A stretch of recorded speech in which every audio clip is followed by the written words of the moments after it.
হ্যাঁ, আমি সেভ করে রাখছি। শুনুন, সেদিনকার ঘটনার পরে আজকে ভারতবর্ষের এরকম একটা প্রত্যাখ্যান কিভাবে দেখছেন পুরোটা? না এটাকে তো আ ওয়েলকাম করছি যে এই প্রত্যাঘাতটা আমরা এক্সপেক্টই করছিলাম যাতে হয় এবং আমরা চাই যে এটা আরো অনেক বড় আকারে হোক।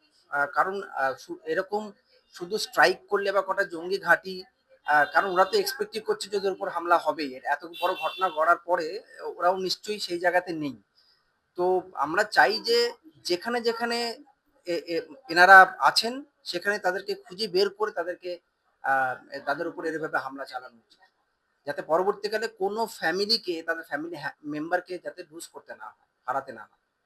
এই যে ঘুরতে গিয়ে সাধারণ পর্যটকদের উপর আক্রমণ এবং এইটা কিভাবে দেখছেন? এরপরে তো মানুষ মিলে ঘুরতে যেতে হ্যাঁ, একদম। আমরা তো আ আ এটা তো আমরা তো এক্সপেক্টই করিনি। কারণ কাশ্মীর আমরা ভেবেছিলাম ২০১৯ এর পরে আর কিছু হচ্ছে না। ইট মিনস সবকিছু আন্ডার কন্ট্রোল আছে। কিন্তু যেটা দেখা গেল যে আ মানে ৬ বছর পরেও কিন্তু জিনিসটা চেঞ্জ হয়নি। হয়তো বিরতি ছিল কিন্তু পুরোপুরি পরিবর্তন হয়নি।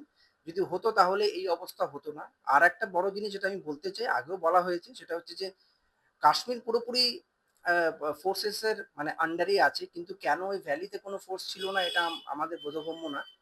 কোনো রকম কোনো সিকিউরিটি ফোর্স ওখানে কেন ছিল না এত পর্যটক থাকা সত্ত্বেও? এটা আমরা বুঝতে পারছি না। এই মানে টেরোরিস্টদের বিরুদ্ধে ভারতের পাশে ইসরায়েল, রাশিয়া, এমনকি আ ইউএসও দাঁড়িয়েছে। এই বিষয়টা কিভাবে দেখছেন? না এটা তো শুধুমাত্র ভারতের ইস্যু না। এটা তো একটা ইন্টারন্যাশনাল ইস্যু এবং আ সবাই এক্সপেক্ট করে যে সবাই অন্তত এই ব্যাপারে টেররিজম এর ব্যাপারে এক হবে এবং একসাথে লড়াই করবে। তাহলে একমাত্র এই জিনিসটাকে পুরোপুরি এই পৃথিবী থেকে দূর করা যাবে।